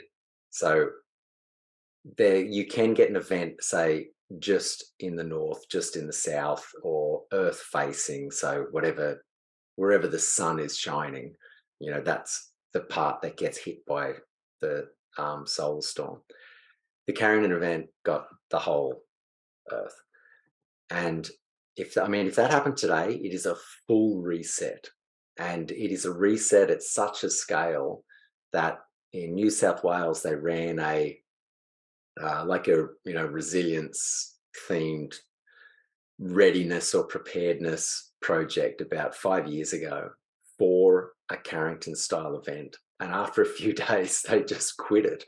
And they were like, nah, it's just complete loss. Like, literally complete loss. They're just going, no, if it happened today, we have 100% loss of life. We're just over. And so they just stopped it before they had to produce this report and tell everyone that they have no way of dealing with this. But to give you an idea of the amount of energy that's electrified into the earth is during the Carrington event, it will put a static charge into a wire, anything that's metal and very long. So at the time, there wasn't a lot of wire around. Wire is very difficult to make. So it wasn't until World War I that they were making wire for razor wire to kill, a bunch of young men to kill each other for a family dispute. Up until then, it was very expensive. So the only wire was really for the telegraph or whatever, whichever country you were in would be something similar. And it was so powerful that the electromagnetic induction in those wires would electrocute a person if you touch the wire. And the ends of this is, I'm not sure if you've seen the Morse code dot dashing kind of person. Those offices burst into flames and burnt down. But there was only a handful of these wires anywhere around the world that ran, that had this induced charge in them. While today it would be, the fences are the least of our problem. It's every phone, every power cable, every data link, everything would be fried, would be nuked. And if it went, the entire Earth, no one has the capacity to make a computer chip without all of the things required that the computer chips run on. So we would be reset back to Stone Age just immediately if that happened. But there's another part to it that which doesn't really bother me, to be honest. I'm kind of like, I don't like the way that the world's going, really. So, maybe you think maybe it's time. I mean, worse things could happen. For me, the worst thing that could happen would be just the continual progression that society's on. I don't have a real place in that society. While a Carrington event, suddenly I'm like, yeah, this is my time to shine. I'm like, not too stressed. Like, I can sleep outside. I'll be fine. But the other thing that I think is really interesting about the Carrington event is the effect of that electromagnetic induction and other EMF wavelengths that are released from the sun that we can measure right now, all these different wavelengths. Light is the one we know best, and heat, but there's a heap of other wavelengths, and the induction in the atmosphere causes all these problems. So there are extinction level events related to this. There's also earthquakes, floods, tsunamis. There's a whole heap of things related to it. And the most interesting one, by a mile, as far as I'm concerned, is where they replicate some of these very high power EMF events that make this induction in the atmosphere. I'll see if I can find a study and send it to you. It caused rats to forget how to do a maze, how to do this, how to do that. They could still eat and they could still do social things, but it made them super compliant, like incredibly compliant. So they were using this electromagnetic radiation to affect their behavior. And two parts of that I think are very interesting. One that's terrifying is, I certainly hope that people who put up the 5G towers didn't read the same study that I read. Otherwise, we could all be in trouble. But secondly, that's sorry. That's I actually watched a reel about that the other day, where they've patented. Oh my god, I really can't talk patented. Yeah, that actual like the number of that patent. When you look it up, that's what it's for. Yeah, it's for modifying human behavior. Yeah, it's very using the 5G towers. It's very easy to do. If you look at the rat studies, it is incredibly easy to do. So the thing that is less terrifying, but in some ways worse, is that if we had a Carrington event, what if that happens as well? If that the exact induction that they're testing on people to make them compliant and lose their memory happens to happen to the whole world. For an animal, it doesn't make a lot of difference. If a squirrel forgets where he buried his, nuts or whatever, I'm sure he'll survive. But for us, imagine if then there was a group of people, let's say, who have traveled the earth for a very long time and are very well aware of these cycles, and they're ready for it, like 100% ready. They know the date. What would you do? Well, you'd prepare by producing all the publications that you're the owner or inventor or whatever of all these things. And then when the Carrington event comes along, like 1859, have a look at the amount of inventions, like the steam engine or whatever, that happened immediately after these events. And it's the same little group of people that happen to have all of these inventions. They're like, actually, I invented that. Here's a document I made earlier. Oh, did you forget your memory? Oh, that'll be all right. But I kind of feel that is a part of this, that we have a cataclysmic event, a physical event. So it might have like an earthquake. That's what all those photos look like. Whatever hit that was either an airborne blast or an earthquake, or something has just rocked that area. Mm-hmm. And then the people who do the rebuilding, they can they've got a compliant population that has forgotten their history. They've basically got amnesia, and you just rewrite in the history, put yourself in, and then bang. Yep. Wow. Bang on. Yeah. Yeah. Jeez, Tom. So when the on that note, be 6 feet under the ground. Yeah, at least. and take all your written That's right. documentation and come back out ready to say, this is mine, I invented this. Should we do that? Should we produce a book about how we invented everything and own everything, just in case it happens? Maybe. Yes. Well, that's why all the elite have these huge underground bunkers, and their seed libraries and all the rest of it. They know, Yeah, exactly. And I think they understand the cycles much better than we do. We basically know with the sun, there's like, the 11-year cycle, and there's the minimum, the grand solar minimum, the super grand solar minimum that we're going into now. But these don't necessarily follow the solar minimum and maximum cycles. There's other cycles. There's like the micronova cycles, probably one of the most interesting cycle that you zoom in on a telescope on the area around a star and you see these lines, and if you can calculate, they're all the same distance apart. So the star is doing something that's sending energy out, and our sun does the same thing, but it's so minor no one notices. So the micronova cycle is the sun actually goes dark as this cloud kind of builds around it and then blasts out. And the electromagnetic effect is like, if you have a look at the things that it's proposed to cause, it's like not just a polar reversal, which kind of everyone knows the polar reversal is coming. It's the North Pole's moved, the magnetic poles moved further in the last 50 years than I think it did in the last 1,000 or something. It's moving quick, but the idea is of an actual reversal of the Earth. So the sun would rise in the west and set in the east. And the Egyptians said that to, who was the guy that Plato refers to, Solon, said that you can't remember it, but in those days, the sun rises where it sets and sets where it rises. And that changed at the point of the cataclysm of the sinking of Atlantis. And then it went back this way.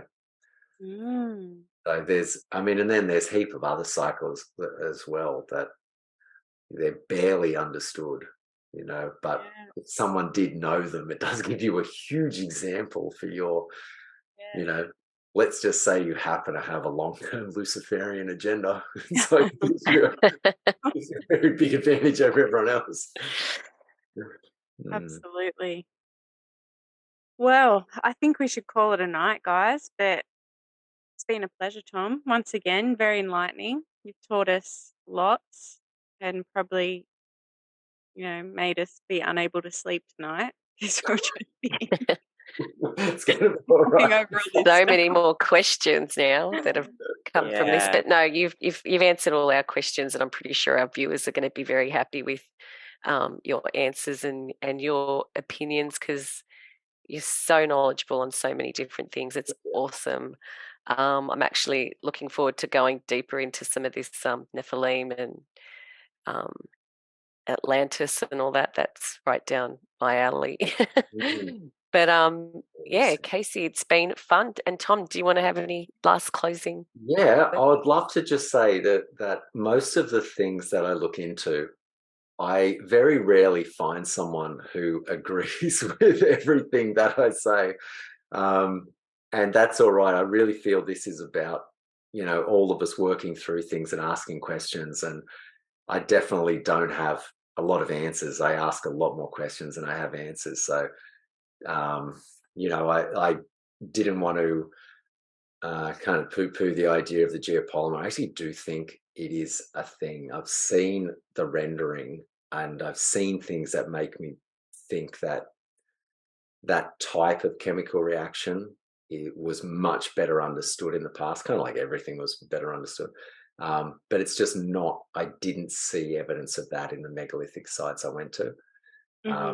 And also thanks for the questions from the people that wrote the questions. That was really nice to have people ask some questions that I've never met. So yeah. Thanks to you two. No worries.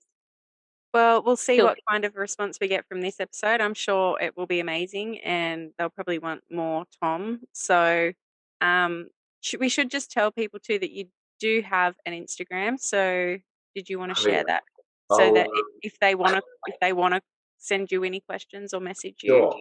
Yeah. Yeah. It's called Unpopular History, I think. I haven't used it for a while. To be honest, I went on it for a while and then I just spent so much time trolling NASA that I was like, I'm going to get off this social media again for a while. But I will get back onto it. And I'll start up. We'll put the link to Unpopular History in the description below. Thank you very much. Yeah, and anyone can shout out a question on that anytime. Yeah, cool. All right. Well, we hope to have you back again soon, Tom. But thanks so much for tonight. It's been great. Yeah, thank you. Okay, thanks, Tom. Bye, everybody. See ya.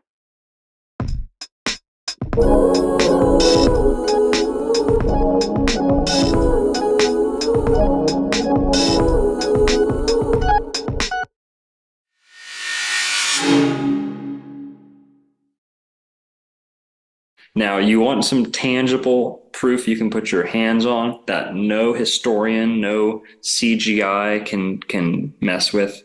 I'll show you. And this is, I appreciate channels that go out and find stuff on their own. I'd love to throw out some good names. Autodidactic, wonderful channel. Probably the best in the Tartarian game. Tartarian Truthers from Australia. Paul Cook from England, Britain. These are people that go out and find stuff, right? And go around looking. But these anchors here in Florida, ancient, you can go put your hands on them. This is utter proof of Atlantis. As far as I'm concerned, and Graham Hancock, I'm talking to you, this is the only tangible proof of Atlantis we have to date. But